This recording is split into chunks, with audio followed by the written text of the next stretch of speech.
So, uh, I would like to welcome all of you for today's seminar, the GSA seminar, GSAF seminar for February. Today, our seminar by Zekeli Nukusi. Mr. Nukusi is a lecturer and researcher at the University of Pretoria, and he is a PhD candidate at University of Johannesburg. He completed his master's thesis in geology at University of Pretoria in the field of mineral carbonation research. Today, he will give us an interesting talk with the title When the Worst Climate Crisis Scenarios Become a Reality, Will We Then Rush to Make Vaccine? So I think the talk is very, very interesting, and actually the floor now is for you. Please. Thank you so much. Thank you.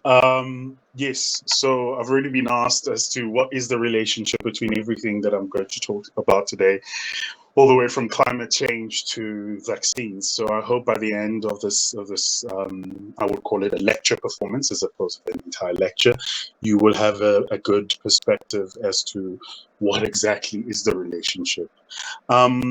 My talk will be structured into 3 acts, as I'd like to call them. The first act will be focusing on climate crisis scenarios, but more specifically looking at what prophets of the past and of the future have to say about first the past and indeed the future. Then the second act will have a bit of a quick look at what lessons we can draw from the current health crisis. And I'll try as much as possible not to say the C word.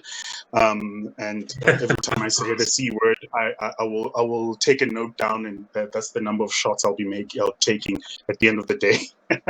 So, but I'll try as much as possible not to say. But it really is important to draw an interesting parallel between our current health crisis and indeed the climate crises. And there's a difference between obviously the use of crises and crisis, because I think our climate, the number of the issues we face within a context of the climate change are plural, whereas the health crisis, in my opinion, is still quite singular relatively compared to what we would hopefully face and are indeed facing when it comes to climate. And finally, I will draw my ultimate or towards the last act of my play or my performance. I will basically bring us to a much closer reckoning with the idea of where we stand. And by the way, I'll be using quite a lot of extended medical metaphors, so please do forgive me. There'll be a lot of puns and a lot of metaphors here.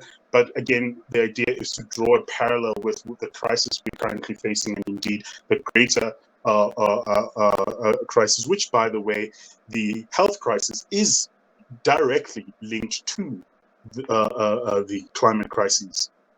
And finally, ask the question if we have a vaccine in the horizon, and hopefully that will be clear at the end. So to start off, I want to take us back in some distant past and look at what prophets or prophetesses in the past have done in terms of whenever they saw the future and how people or society reacted to their prophecies. And the first prophet we encounter in this first act is Cassandra, who was a Trojan priestess and daughter of also of one of the rulers of the great city of Troy. And she was apparently gifted with the ability to see the future, but unfortunately was also cursed with the unfortunate state where whatever she prophesied would come true, but no one would believe her. And indeed, that's what happened when she prophesied that when the enemies would bring a horse, it would actually bring about the destruction of Troy. And she warned her fellow citizen, and indeed those in power, that if they allowed the horse to be allowed in, which was a gift then, it would spell the doom of the city of Troy. And indeed it happened, and nobody listened to her. And after the city fell, she was captured by her captor, who was trying to conquer, obviously, the city of Troy. And with her captor, as they were going back, she also prophesied that her captor would be murdered by his wife, who had obviously fallen in love with someone else. And the captor didn't believe her. And as the fable or myth has anything to tell us, it happened that when they arrived, he was indeed murdered along with Cassandra. And indeed, she's made many other prophecies apparently that came true. Of course, Greek mythology is mixture between mythology and history, so those two can be a bit murky. But nonetheless, it is a story worth telling, especially in this context.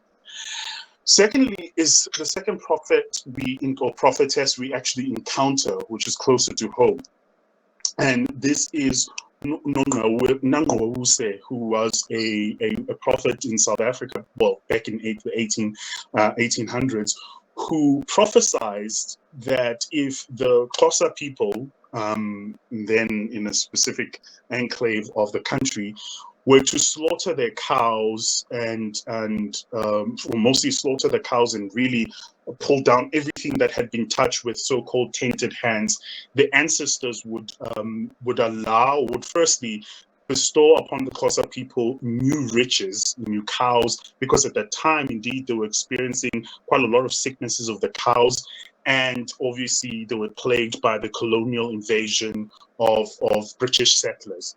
And so those were the two ills of the society that they were experiencing. And so Nongqawuse prophesies that if the Xhosa people, more specifically a particular clan of the Xhosa people, were to slaughter their cows, and indeed all of their cows, the ancestors will rise from the water and basically bring a new riches and indeed chase away the then British settlers who were obviously making life very difficult for the Xhosa people or native people.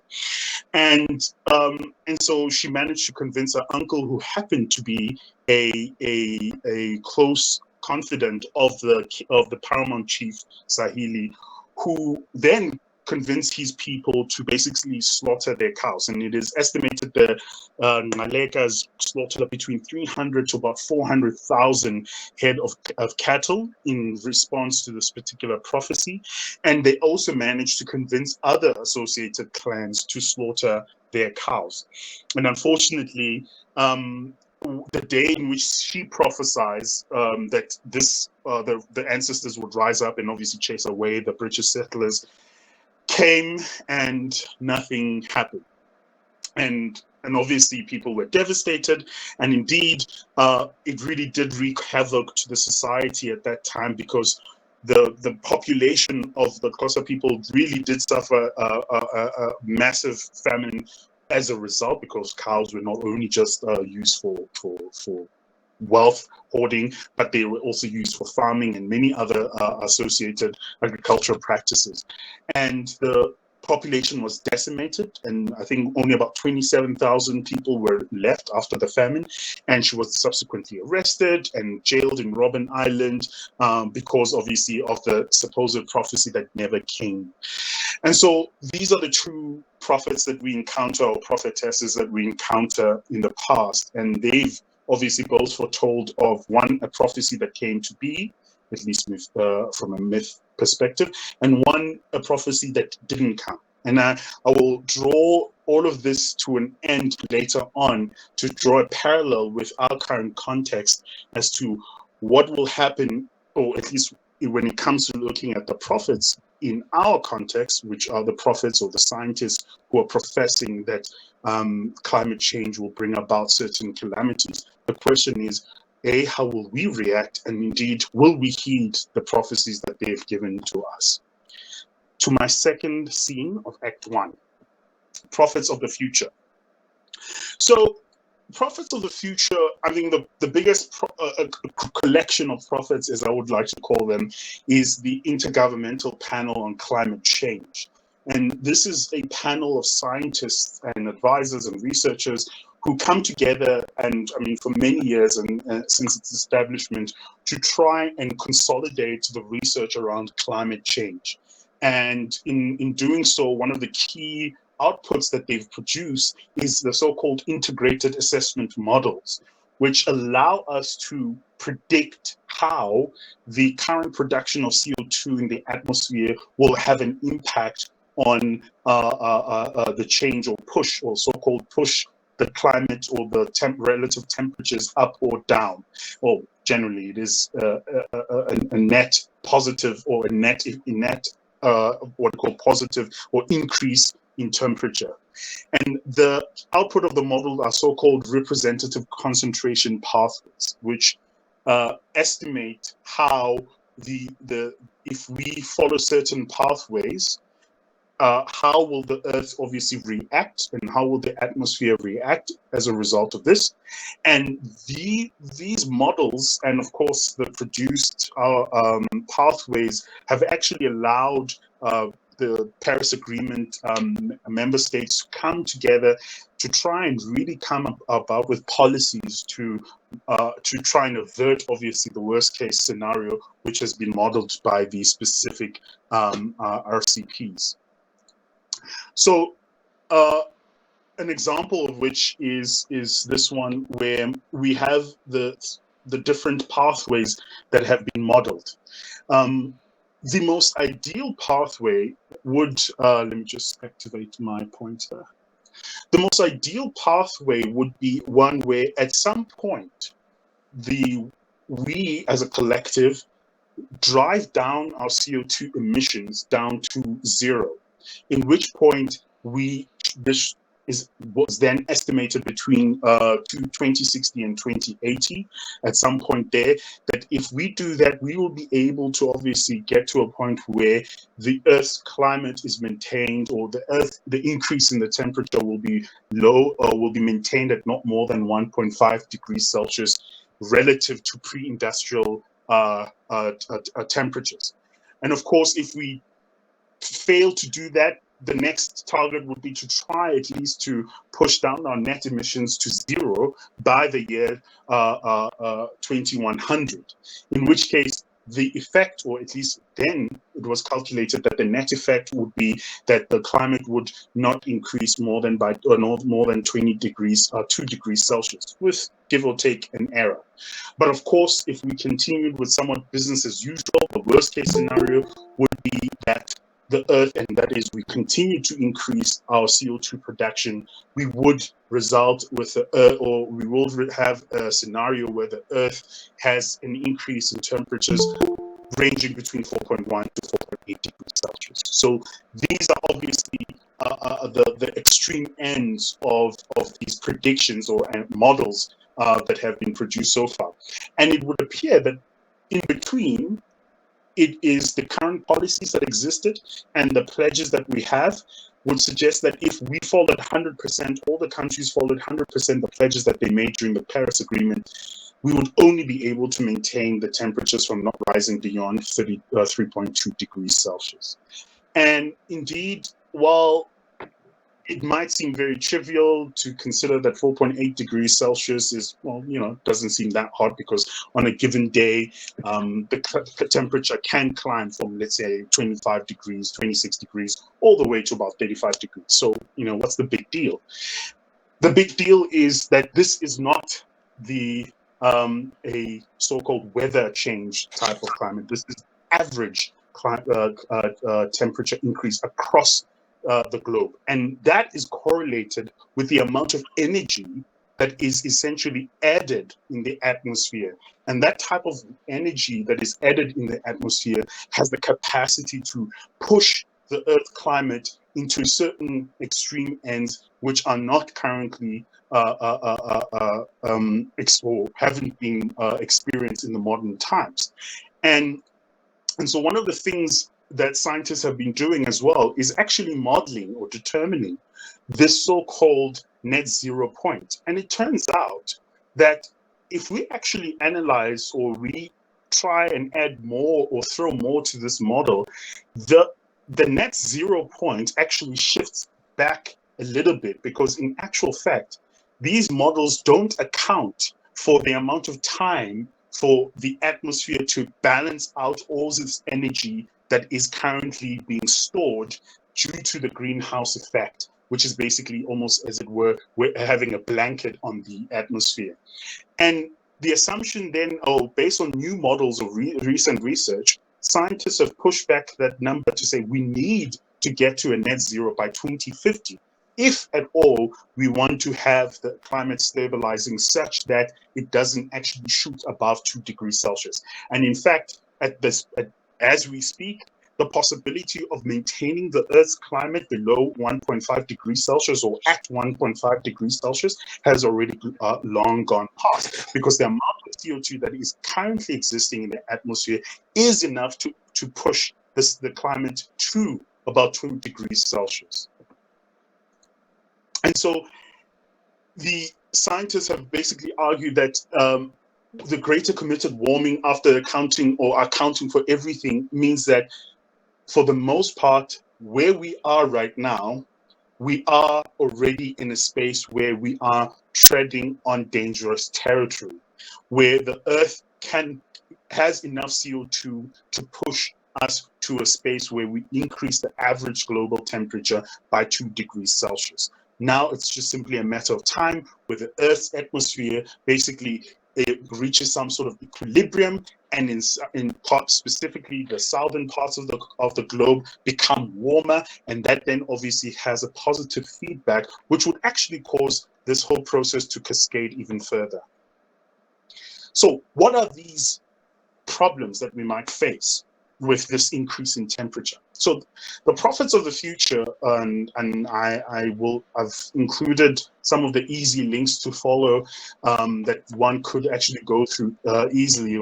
These are some of the websites that I've looked at, which make reading and understanding all of this quite easily and accessible for the average person, and indeed sometimes people who are outside of this type of research. So under normal circumstances, these are the extreme, the Earth's climate, as it were, as we currently have it, exists obviously with a specific average temperature, and occasionally with extreme hot weather temperatures and cold temperatures. But the moment we increase the amount of energy in the atmosphere, we push the average further towards the more higher ranges of temperature. As a result, the extreme temperatures now suddenly become more frequent than they were. And indeed, the more colder temperatures slightly decrease significantly as we're now shifting the world's atmosphere to much more hotter terrain. And this also decreases, increases the variance, that is how variable the temperature condition is over and above. And as we head towards the future, we will see an increased variability in terms of temperature across the globe. So in one summer, you have the hottest summer, and then the next summer, it's not that hot. Whereas generally, as things stood pre-industrial times, we tended to have a far more stable, central temperature that existed. But with an increase in amount of heat in the atmosphere, it increases the variability, and also naturally further pushes the Earth's temperature to much more heightened extreme components of heat or temperature that we currently experience. And what effects does this have? There are a number of effects that have been modeled, and I'll just mention just a few. The first one is increased number of heat waves. Obviously, at a pre-industrial warming level, which is about, the baseline, we had a small fraction of global area being exposed to heat waves. And obviously, the issue with heat waves is the confluence of human beings being found in places where you have heightened heat increases or turbulences. But as we increase the amount of temperature or the amount of heat in the atmosphere, we actually increase the incidences of having heat waves, which obviously have an adverse effect because ultimately people can suffer through heat strokes. There is a certain limit to which we as human beings can bear, which is the so-called ambient temperature. And the more we increase the amount of heat or energy in the atmosphere, obviously we shift into higher temperatures or average temperatures, more people are exposed to heightened levels of heat waves, which can result to heat strokes. This is a model that shows the average change in temperatures across the globe. And in our continent, the Sahel region will be obviously most affected, or most visibly affected, to be correct. And indeed, it will also increase the amount of areas affected by drought. And associated with the issues of drought is obviously decrease in rainfall, and with that we will experience also heightened amounts of, or heightened instances of wildfires, because obviously the decrease in the amount of relative moisture in the atmosphere ultimately results or creates a perfect storm in which we will have that amount of heat basically ravaging through many parts of the continent, and indeed resulting in wildfires, which then subsequently release CO2 in the atmosphere. Of course, the increase in CO2 in the atmosphere isn't entirely a bad thing. In fact, if you go back in the past, the more there's the heightened increase of CO2, plants love it. It means that they will be able to absorb, on average, far more CO2 than they previously could, which could be a net positive for some plants, for some crops. But over and above, it is ultimately a number of factors that help crops grow. So it's not just the supply of CO2, it's the excess, obviously, of water. And if you have drought and you have relatively low humidity, it can subsequently affect the amount of crop yield that we currently have. So crop yields will definitely be decimated, or we will see a significant decrease in the amount of crop yields, which, if you obviously overlay that with the increase in population, spells quite a huge crisis when it comes to the world's capacity to feed itself if our current crop yield basically were to decrease. And by the way, the African continent as it is already stands to be at a high risk, considering that we are not entirely self-sufficient when it comes to all the crops that we currently consume. So these are critical dangers that we might face. And the more one that will affect most of you who have holiday homes around the coast is that obviously with increase in the amount of energy or ambient energy in the atmosphere, it basically increases the likelihood of having much more stronger tropical cyclones, which can bring a lot of moisture within the coastal areas, because obviously the moment they encounter the land, they start losing and shedding most of their moisture as they encounter the friction on land. And as a result, you will have mostly flash flooding associated with that. But also added to that is global sea level rise. As the polar ice cap melts, we will have an increased amount of water in the oceans, which will then at the end obviously subsume most of the low-lying coastal areas. Cape Town, for example, will probably, or most of the parts in Cape Town, especially around Greenpoint, might very well be submerged underwater. So this is a graphical representation of the many calamities that might very well be exposed to across the world, ranging from glaciers melting, flash flooding, coastal erosion, etc., and of course biological systems being affected and human systems also being affected. Across the continent, across the globe, there are obviously slight differences in terms of what is probable over and above. But the one key thing is that across the globe, all of us will face, in one form or another, the same relative issues, but obviously with a change in relative intensity. In South Africa, we've already experienced, or one of the first countries to officially have experienced, an outright drought, which affected human systems, where we then ended up having low dam levels, that's such that we could not supply people with their daily needed water supply.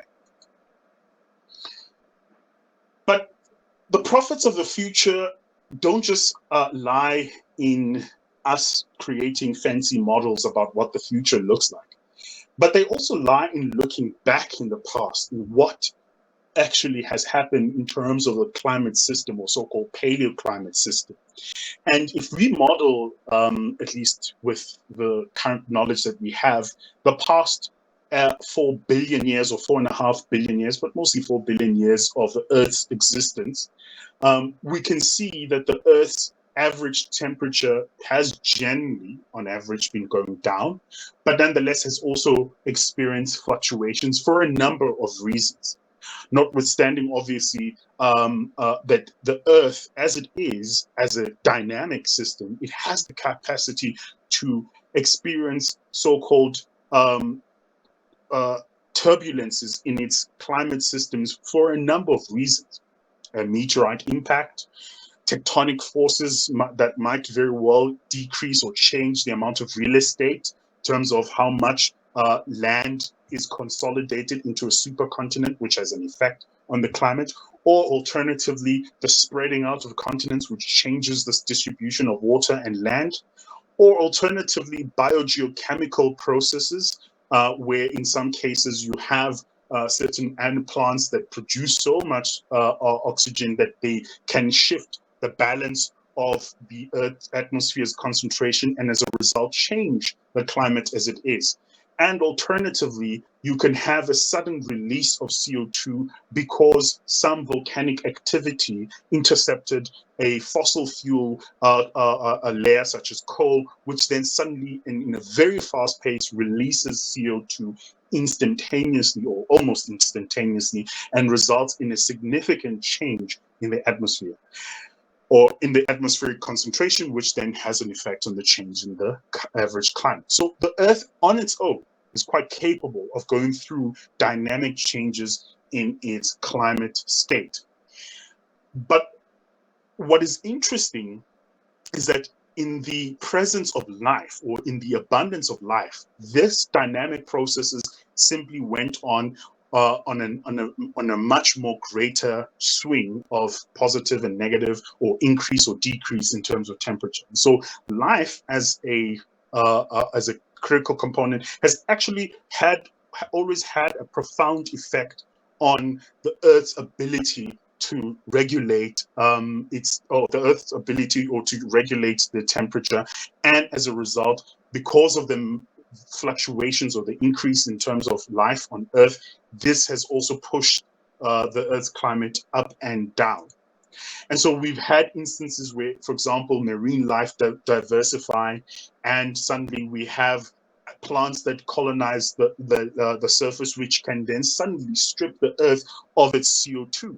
So it's not just human beings, but plants have actually had a negative effect, or a net decrease effect on the temperature, because when they suddenly increased, they would strip the atmosphere of the CO2 that it had, because they also had no competition at that time.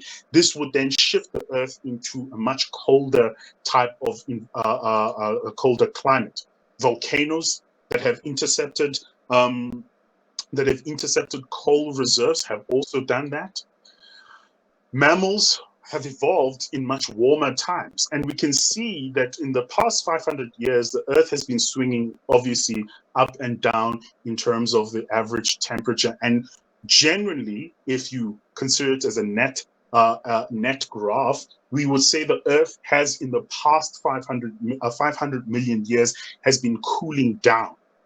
And obviously, we as human beings exist in this little tiny sliver round about here, and having only just been fully fledged beings in about less than 2 million years. But obviously, our presence is already felt. So these are just some of the articles that I've just taken a clip of, which are worth reading if you have time. and you consider that if we look at the past 500 million years and the impact our cousins have had on the climate, it is worth us heeding that warning to see that we have the capacity as biological beings to shift the Earth dramatically and very fast into certain directions. And indeed, we've had more CO2 in the atmosphere in the past. And this, which is sometimes used as an argument to point out that, well, the Earth has experienced high levels of CO2 concentration, so we shouldn't worry about it. It will equilibrate at some point, and we should just go on with our lives. While that's very true, the only issue here is that that process happens over much more extended periods of time. And the average civilization doesn't last more than 3,000 years. And if there are any turbulent changes, most of us, and in fact, indeed, probably all civilization, will probably not last that long, such that we would see this sort of balancing out process that normally happens over prolonged periods of time. So if we consider, for example, the mass extinctions that have happened in the past, say less than 500 million years. There's been 5 mass extinctions. Now, if we just simply, purely on a simple mathematical perspective, we average it out across the 500 million years, there's technically a mass extinction every 100 million years. Not entirely the case, but just bear with me.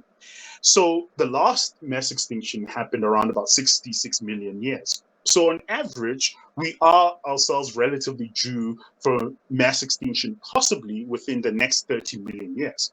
But the problem is, based on basic understanding of possibly us as human beings, I doubt we will be able to live on this planet as human beings in this current state for the next 30 million years. And so because of our short lifespan, 400,000 years from a geological perspective is absolutely nothing. It's literally a blink of an eye. But for human civilization, 400,000 years is quite a long time. 500,000 years, 1,000,000 years, 2 million years, that is an incredible amount of time, in which case the Earth would need to re-equilibrate all of the CO2 across its entire carbon cycle. And I'm willing to bet that we don't have that amount of time. And as a result, the sharp increase in the CO2 concentration in the atmosphere cannot be withstood by our own human systems. So a beautiful paper to read here is this one, which says fossils leaves suggest global warming will be harder to fight than scientists thought.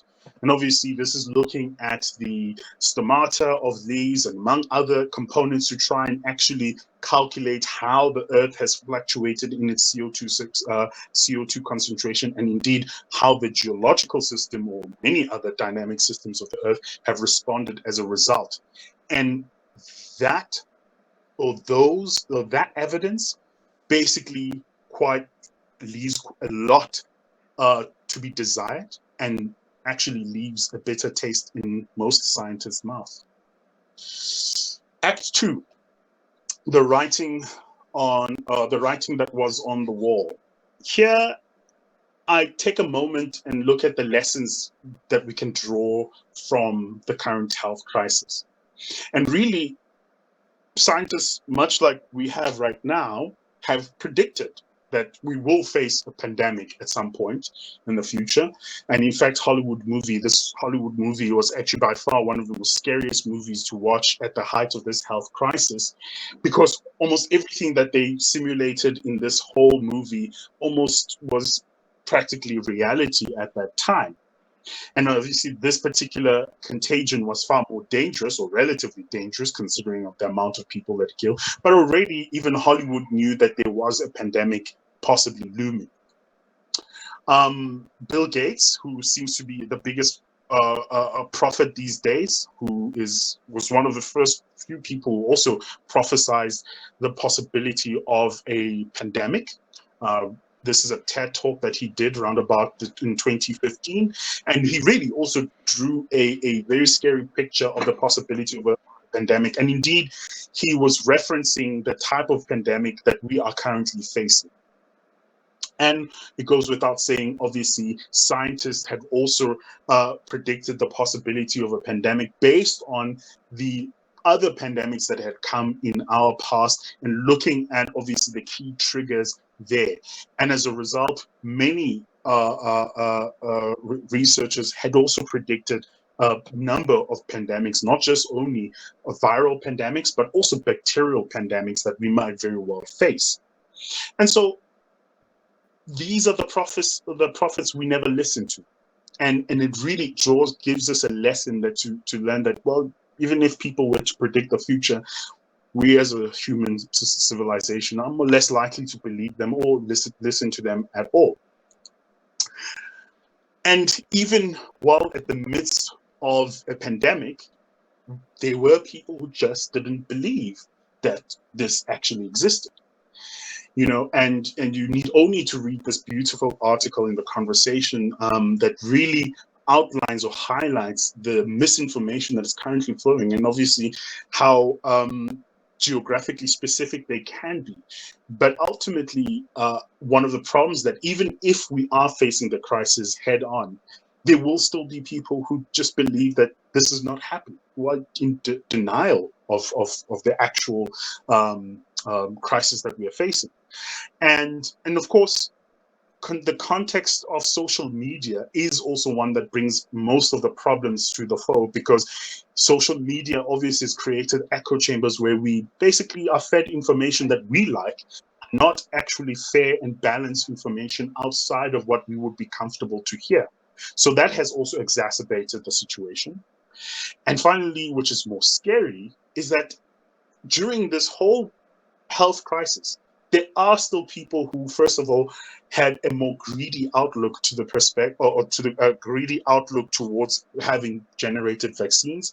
And now we have pharmaceutical companies that have colonized, as it were, the production of these vaccines, even though the vaccines were actually produced in part through the funding from governments. And now we have many of the developing nations fighting with big pharmaceutical companies to try and get them to release the license and patents such that we could also produce the vaccines using our equipment. And this is a beautiful podcast that I listened to, and I would encourage you to listen to it. And this economist lays out the danger that we will face if the pandemic or the vaccines are not rolled out equitably across the globe, because ultimately it will mean that if certain parts of the world don't receive vaccines in time, we will face an environment where the virus evolves, and as a result, even if you had a vaccine, the virus has had the opportunity to evolve such that you will still be affected. And all of these lessons paint a very, very dark picture. But even in the face of crisis, we still have non-believers. Even when given evidence and people sound the alarm, we will not heed those alarms. We will simply sit at home and say, it's just nonsense. And on top of that, because of greedy economics, we will probably find the people who are trying to profit from this whole process, much like there are people who profit from war. And as a result, if you take these lessons and you consolidate them and you try and create an outlook of what the future might look like when we face the most extreme components of the climate change, the outlook is quite sad and grim, in my opinion. So we are currently at a split road, where on one hand, we can continue business as usual, in which case we face whatever calamity we might very well have to face. Or alternatively, we take another road, which is a preventative one, where we try and prevent these calamities from befalling us, and we try and move towards net zero emissions. I'm the first person to say prevention is ultimately better than cure. We should avoid ever having to cure a disease, because even the cure might not work for everyone or work at all. And indeed, the preventative measures tend to be much harder because they require us to change our behaviors radically. But the outlook is relatively much more grim if we don't change our ways, if we are to experience temperature increase, at least even from our current models, of about 4.8. It could very well be that our models are underestimating the extent at which this might affect us, and notwithstanding the other feedback effects that will result as the ice permafrost thaw. The ground starts releasing more CO2. That adds more CO2 than we initially anticipated, than we could even probably account for. As many other systems and effects respond to the increase in temperature, there are many other possibilities that we haven't even projected for or even modeled for that might very well come our way. So it would be in our best interest to prevent this particular future. And fortunately, that seems to be the opposite way in which we're going. As we currently have this conversation as of 2021, relative to last year, 2020, we have increased the amount of CO2 concentrated in our atmosphere. And by all estimates, we continue to be on that trajectory of loading more CO2 in the atmosphere, part because we are purely dependent on fossil energy to obviously power our economies. And as a result, the carbon cycle, while it has the capacity to really absorb the CO2 that's being loaded in the atmosphere, it can only do that at a pace of 1,000 to close to millions of years, not at a fast, rapid pace of less of hundreds of years, hundreds of years, a short period of time, because the geological processes that are currently at play and have been at play for the past 4 billion years really do take their time.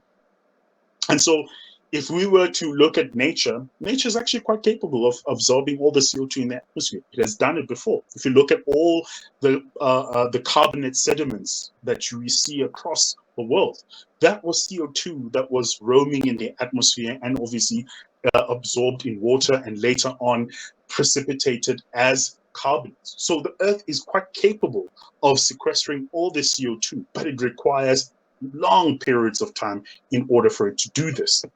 And unfortunately, that's not what we have.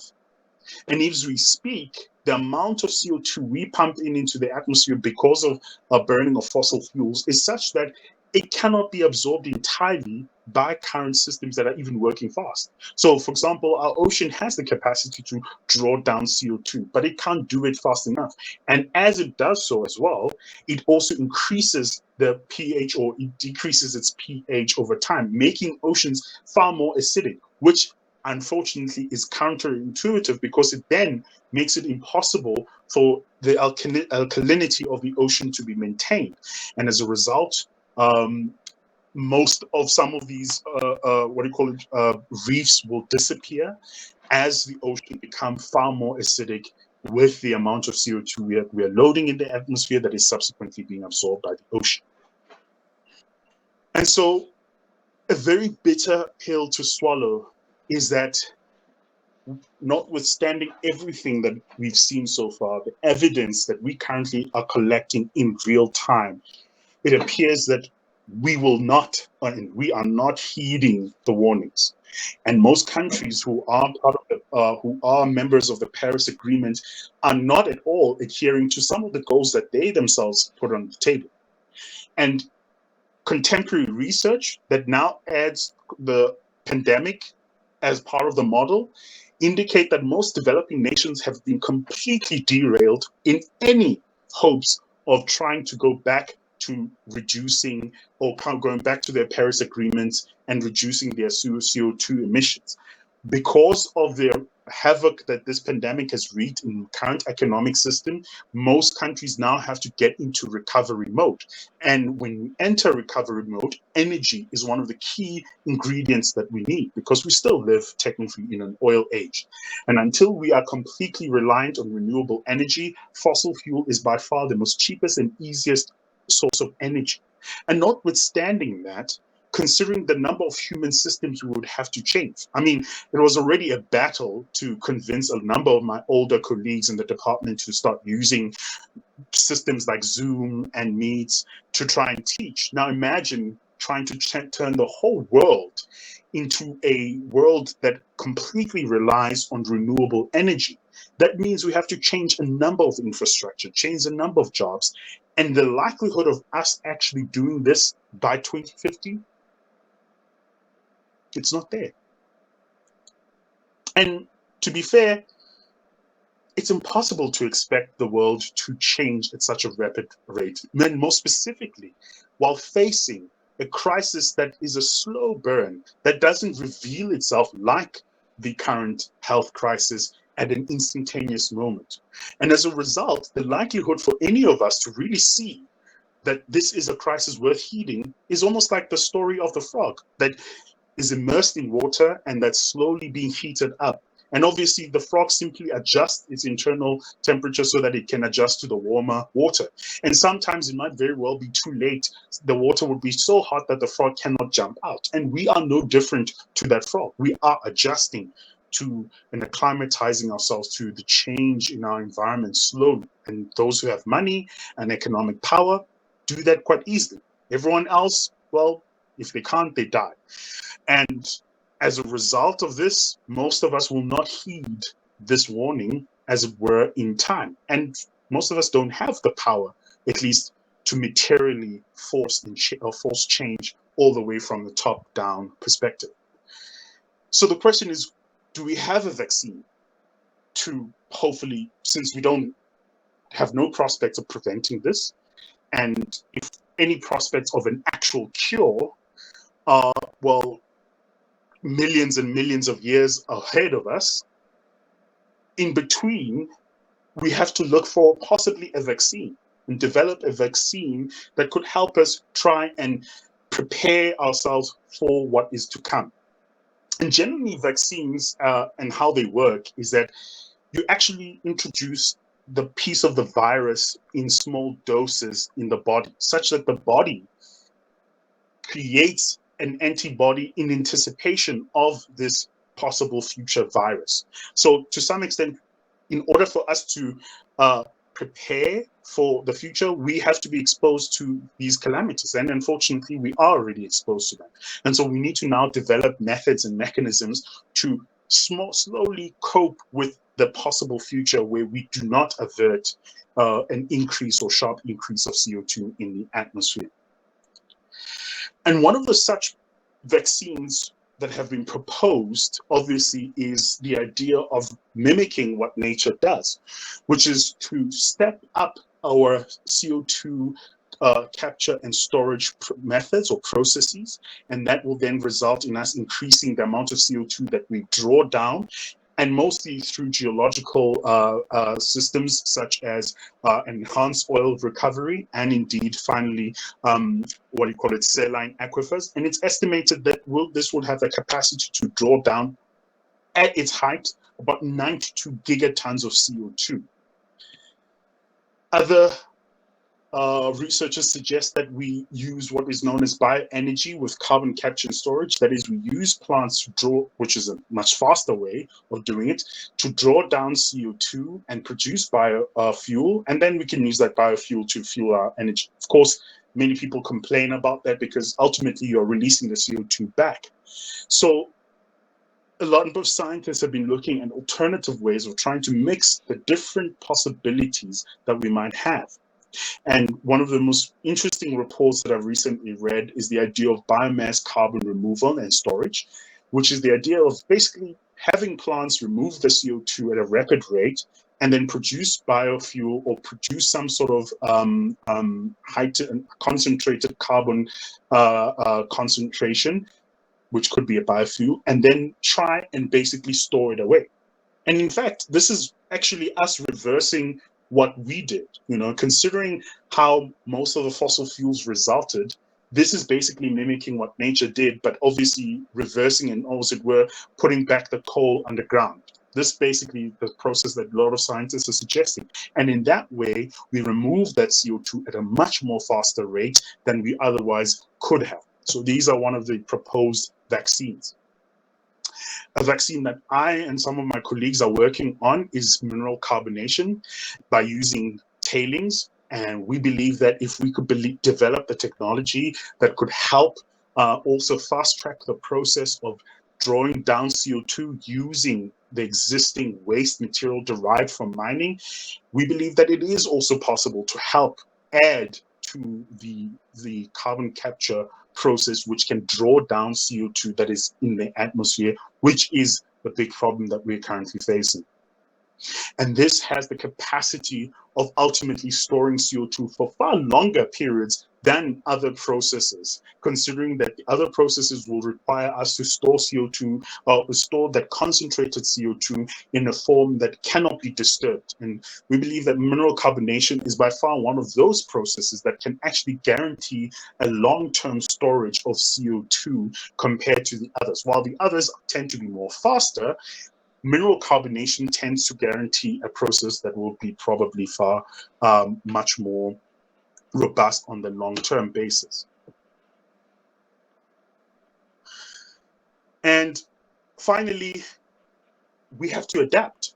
The possibility of us mitigating the increase in climate change or the climate crisis is very, very low so far. And on one hand, we then have to move towards planning and the risk and modeling the types of risks that we might face and start making plans with building cities that are actually quote unquote climate crisis proof, if there is such a thing.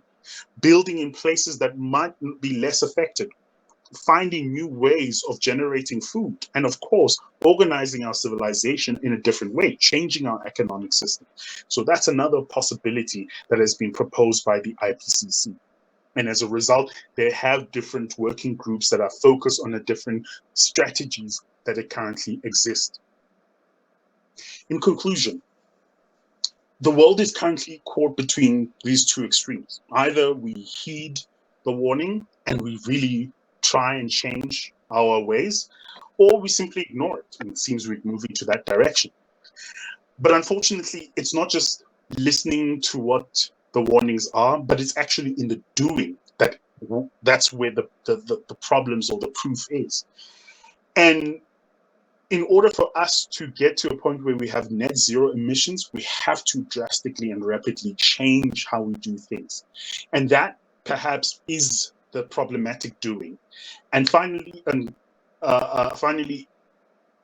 if you're looking at our current economic system, which values profits over people, we're going to have an increased battle to try and lower the amount of CO2 or even limit the exposure to the climate crisis. So even if we were to do all these things and we fail, I doubt we will be able to withstand the many problems that we will encounter if we currently have these economic models that are extractive and ultimately punitive and ultimately abusive towards the environment and indeed people.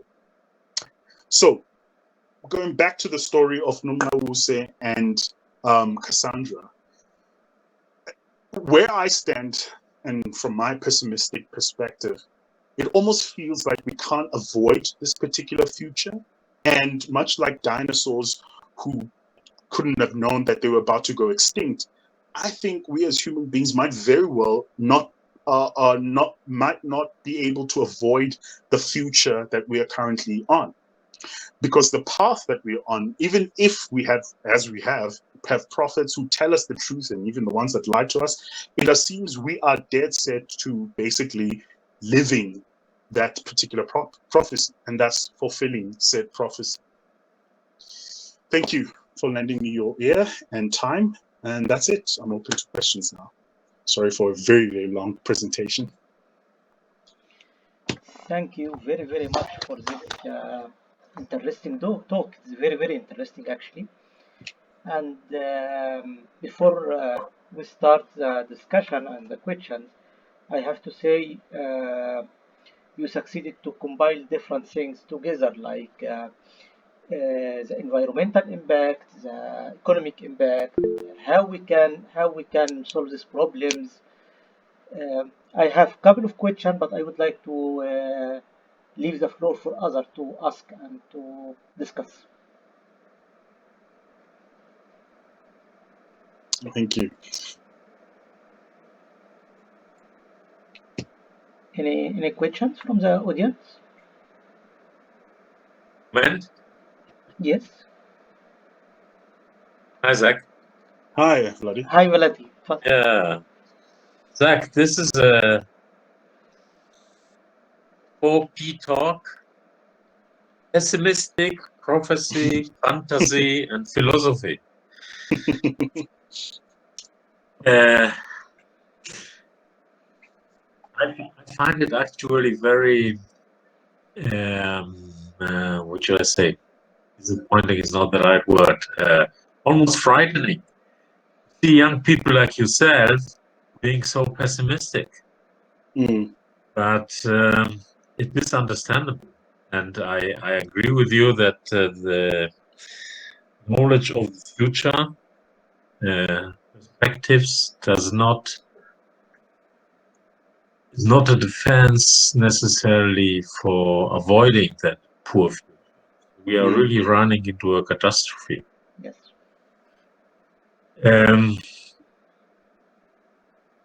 However, I don't think there is vaccines for it. It's characteristics maybe of human being that beliefs and religions rule over knowledge. Otherwise, we all would not be religious, in my opinion. Forget about all those gods that have never gave us anything good. And it does not matter whether we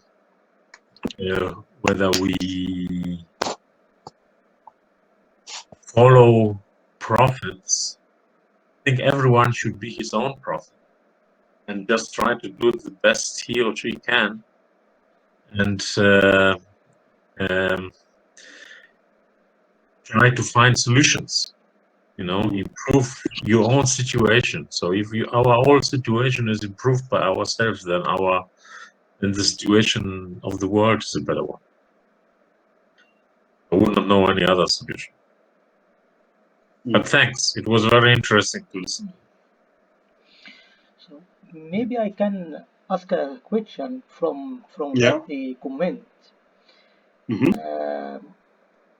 As Vladi said that it's different from one to one how you are seeing this problem. Yeah. I would like to go a bit higher level at the governmental level. So you suggested some vaccines that may solve the problem. Do you think that the different governments around the world are trying to follow or to work on these different type of vaccines, or if we are still in the research stage to explore more way to solve this problem? I think what's interesting, first of all, Vladi, my pessimism, I just want to start with that part of your question or opinion. I think in us accepting our pessimism, we actually become more realistic. And the more realistic we are, I think we then are more likely to start working towards solving the problems. It might very well be trying to solve a problem of the future, but the point is we start working because the pessimism wakes us up, in my opinion, and I think that's also my outlook to the world. And going back to your question, Tamir, is that even if we look at the current health crisis, the only time we ever see governments trying to work at some collective solution is in the face of a unavoidable crisis. But when it is possible to avoid certain crises, they, and it's quite natural, they stack up the problems that they currently face. And based on where they are and in their lifetime, they'd rather solve the problems that get them re-elected, that get them, funding, that get them, the political mileage that they want to travel. So ultimately, I don't have the confidence in governments as they currently are structured, where the ultimate thing they're pandering for is elections. Elections are mostly what our governments are working towards. They're not interested in collectively trying to solve the world's problems. And so my call to us being more pessimistic actually works at a grassroots perspective to say, if in the grassroots we are pessimistic of the future, I think we at the grassroots will probably start galvanizing and trying to find solutions. And if you look at vaccines, for example, most of the research with vaccines was even abandoned by private sectors, not funded by governments. Most universities had to scramble there and there to try and continue the research around vaccines on all these types of research, which is considered to be esoteric. But the moment obviously becomes a problem, that's when we throw money. So until a problem is the size of an elephant, and even probably 20 elephants, because I think even one elephant is still too small for our government systems, until it's a herd of elephants of a problem, then only then our government systems are able to respond to some extent. Okay. Actually, I was afraid to give myself the same answer, but you said the truth, unfortunately. So most of our government just working for elections, and if the election mean for them or mean for the people that more industry, more using of CO2, they will go for it, regardless what the consequence of that. Maybe Ines. Hi, may I have a talk? First, I would like to thank you, Zach, for the wonderful presentation and for introducing all this information to us. And the second point, I would like to ask you, Zach, about you mentioned that there is some kind of plant that we could absorb the CO2. This is a plant you are speaking about that it might be able to be vaccinized, so it will be absorbed the CO2, or there is already a plant with this characterization. The second questions I would like to know, you show to us some kind of diagrams that speak about the atmospheric and temperature around the history of the Earth. So may I know what kind of programs or the equations you are using to build such diagrams? Thank you. And thank you for everyone. Thank you very much.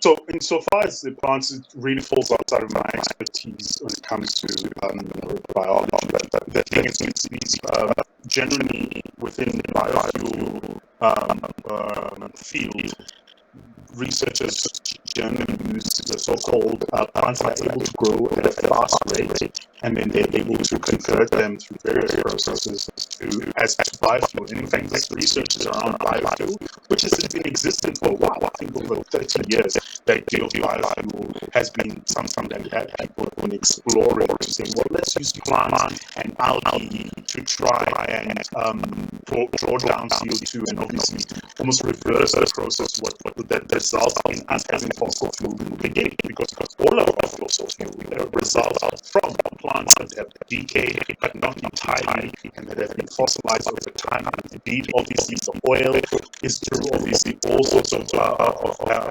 marine life, including algae, that has also in itself fossilized and not entirely decayed and concentrated. So the idea of biofuel, converting biomass into some sort of storable CO2 package, hasn't existed, in my opinion, since obviously the presence of plants on Earth.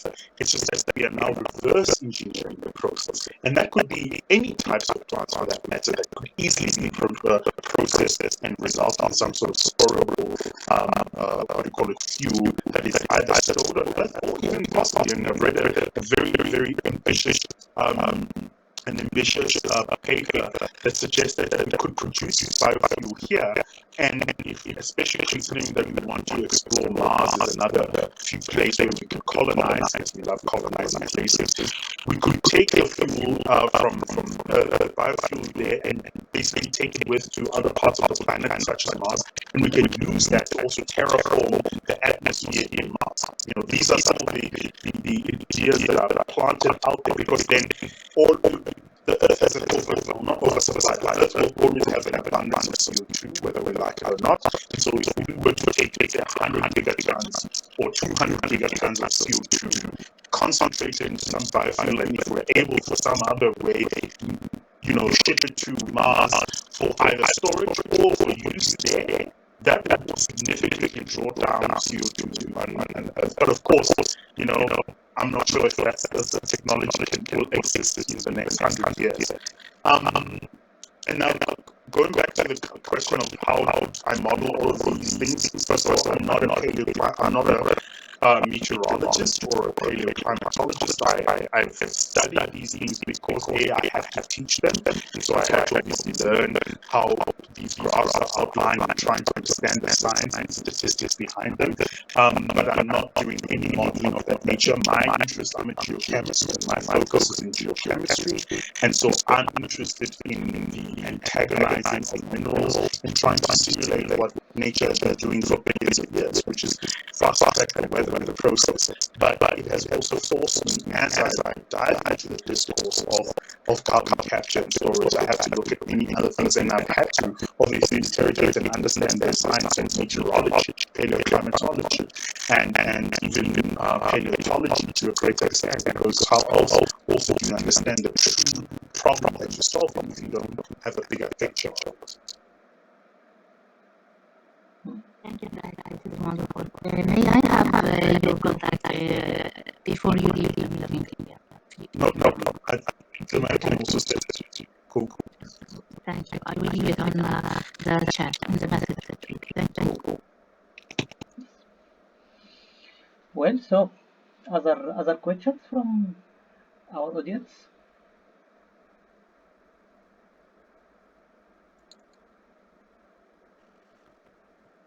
Okay. If nothing, maybe I would like to conclude with two sentences from your talk. First of all, it will take a long time to reach the equilibrium, the Earth, which means that we need to start now, not to wait the government to help us. We need to do it. And second, everyone will pay the price. Yeah. So it will be a heavy price. So maybe not blood. Yeah. I don't know. I don't know whether that's the point. I think we are far beyond the point of no return. So it is not. I mean, you reckon the CO2, but CO2 becomes not the major problem when the development continues as it is. The major problem will be in the next 25 to 50 years. Release of methane from the oceans and from the permafrost will, I think, quadruple the effects of global warming, and then there will be the evaporation of water from open water bodies and from the grounds, which will increase humidity. And water is even more effective than methane, I think, as a greenhouse gas. So we are running into a catastrophe. We already feel it not only by heat waves, and I can give you a very recent example.